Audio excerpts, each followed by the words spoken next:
I'm Katie O'Neill, and today I'm going to talk about my pitch, my coursework. I'm doing a romantic comedy. Yeah, I'm going to show you. Oh my God. My first research was looking at typical actors who star in rom-coms and why perhaps they were picked.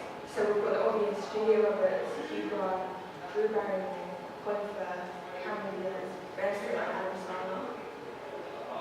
And in my findings from all of my research, I've learned that media films for the genre rom-com have the same kind of storyline. It's very conventional, as all of them use the star system. And I was looking at different film posters, and I annotated them on the photos. I analysed fairy tale versus rom-com because I noticed that fairy tale is basically rom-com but for the younger generation. So I did denotation and connotation, and if you can see, Cinderella is a very gorgeous girl, and she's dancing with a good-looking guy, with fairy tale portrayed blood, and it's like got that magical kind of atmosphere.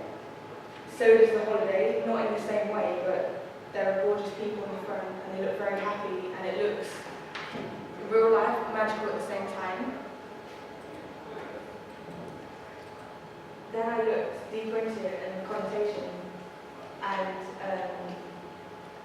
yeah, they all look happy, they all seem to be in love, and the fact that Godmother's waving her wand in the fairy tale is like the magic dust surrounding them that suggests that love is a magical and special thing.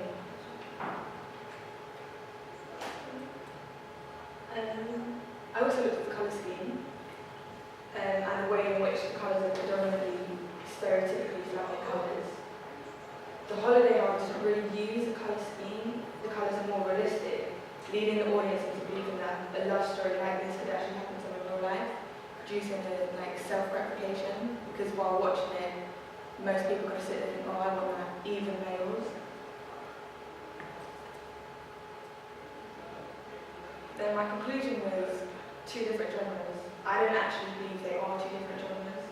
I thought that producers, directors and scriptwriters know that young girls are socialised from a young age into believing in true love, and they find a way to keep their attraction when they get to an older age. Young boys are also socialised in this way because it's a fairy tale, it's happy, the parents are going to be happy for them to watch it, so they really kind of know the storyline.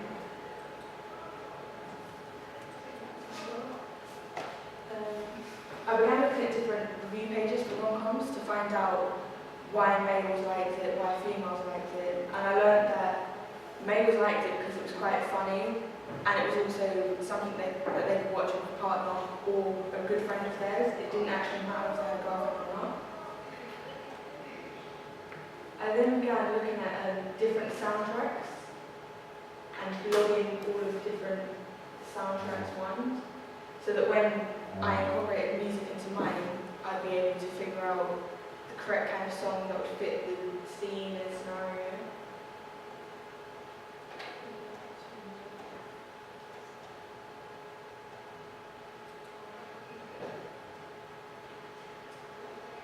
Then I was looking at media text that were on the TV that were the same kind of thing as rom-com, and there was Big Bang Theory, Everybody Loves Raymond, Grey's Anatomy, and a few others.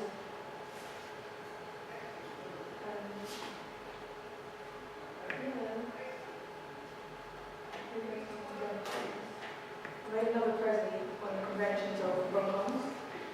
Now, a rom-com is a hybrid genre of romance and comedy, therefore it has conventions of both the two genres. The rom-com, although it's slightly biased and would stereotypically appeal to more women, does appeal to males because of the comedic, humorous aspect, which makes everyone laugh. I also learned that rom-coms tend to follow Propp's theory of the 8 character functions, consisting of hero, villain, princess, sidekick, princess's father, false hero, Connor dispatcher.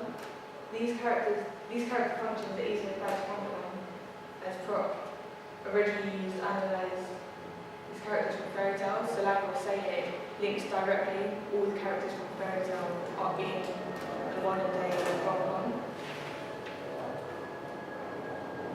I was looking at iconography in rom-com, and there is always an embarrassing, awkward moment that you just sit there and think, why would you do that? And rom-coms are usually quite sexist because it's a story through the eyes of a female.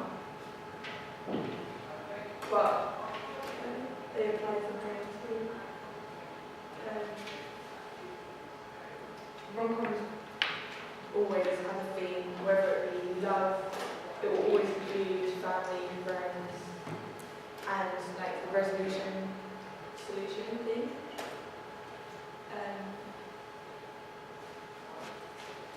Yeah, the director usually sets rom-coms in places such as London and New York, and I feel this not only to open up the target audience, but also for the audience to see familiar sights and feel more magical about the places that they see. And it kind of binds the American dream, because when you see New York at Christmas time, it's a magical thing, because to the British public, not many of them will see that, and the same with the American audience when seeing London at Christmas time. It opens up for UK and American audiences.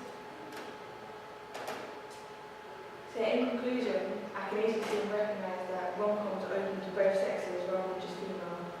And this research enabled me to further see that the male gaze still holds control of media text, even if it does appear to be massively feminine.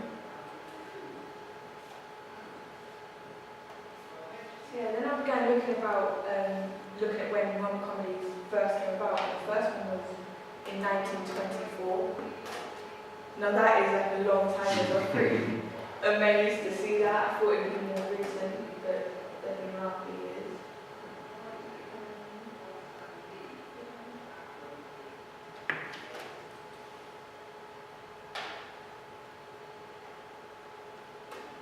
Sorry, Kate, what are all those pie charts? The pie charts are different demographic ages. Oh, okay, sorry. I did pie charts on males aged 16 to 25. Can we just have a quick look? Is that alright? I'm sorry. Sorry to stop you, but they look interesting to me. There you go. I did females aged 25 to 50. And what I did was I went around and asked different females from that age group which films they preferred out of horror, rom-com, action, science fiction, thriller, and other films. And 75% said rom-com was what they enjoyed. And then I did it on females aged 16 to 25, and they said 35% said that rom-com was what they preferred. Excellent. I did it on males as well, and 50% said action, and no male said rom-com. And when I did male 16 to 25, once again none said rom-com, 44% said action. Do you find that's in line with sort of cinematic trends anyway? Yeah. Right. So were your expectations confirmed by this? They were, but then after all of the previous research about male gaze, I was a little surprised, thinking, oh, maybe one or two would have been open about watching it. Okay. But then I did say, which would you prefer? So maybe I could go back and see. There's a room for listeners at the moment, perhaps. Good. Excellent. Thank you. I got different clips. I got one from Bridget Jones, and the scene I got reinforces the ideal rom-com convention, as it shows you the one character who once again makes an idiot of herself in front of a lot of people, and then she has to resolve it.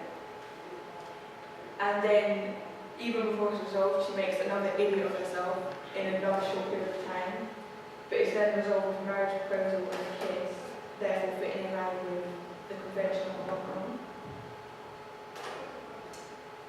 I began looking into teenage rom-coms because I felt that I focused too much on the older generation and the rom-coms they looked at. So I began focusing on teen rom-coms such as 10 Things I Hate About You, Aniston's Rose Story. When I asked 13 and 14-year-olds, all of them had heard of these, and most of the girls had seen them.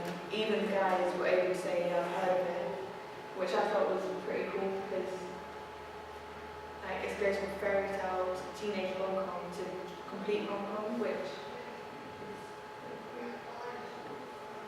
I tried to find rom-coms in which defied conventions, and the only one that I could kind of find was Shallow Hal, and he falls in love because he's hypnotized for seeing her personality rather than what she looks like.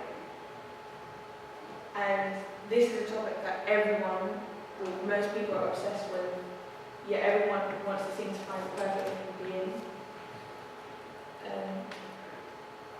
So yeah, he then begins to avoid her, and then after a while he conforms to the conventions and realises that he does love her, which I quite like because it was a pretty realistic convention, like a realistic rom-com, because if you found out you'd be hypnotised and saw something that really well, those people would be like, what the hell, and then go away, but only some, I think, would come back.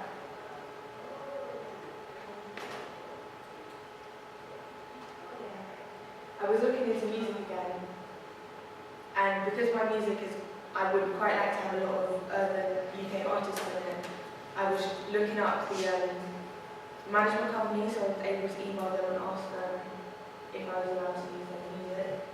And when I get the email confirmation, I'll log it. And I was looking at different settings and ideas. Now, when I was doing my storyboard, I wanted to get a lot of views of London, and I wanted to get them from high up, so that the audience instantly placed in the establishment of where it is, and they know it's going to be in London.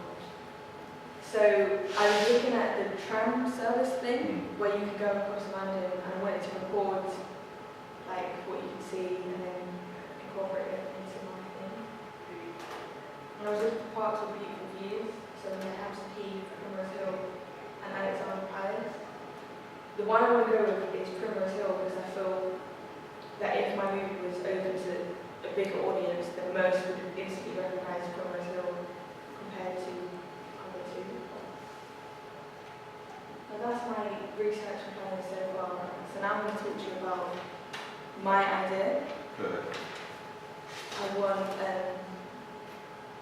it's basically going to be this girl with Ashley, who in the first scene you see all these beautiful views of London, and you see her walking up the hill, and then you hear music, but then as you get closer to her, the music turns into her headphones, so you get what I mean? Yeah.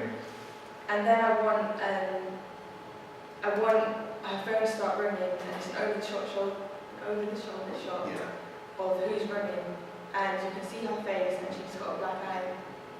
And then it's her dad calling, so she rejects the call. And then I want the screen to go like black and white, and I want it to pause and rewind. So everything you've just seen rewinds, and she's now moving backwards. And it shows her in the house, and then it goes blank and says the night before. And you can hear her dad in the background screaming, shouting, and then he walks into the room, and you can see him hitting her. So you can see that she's from a violent household. And the way I want this fight scene to be done is the same way they did it in the film Scared.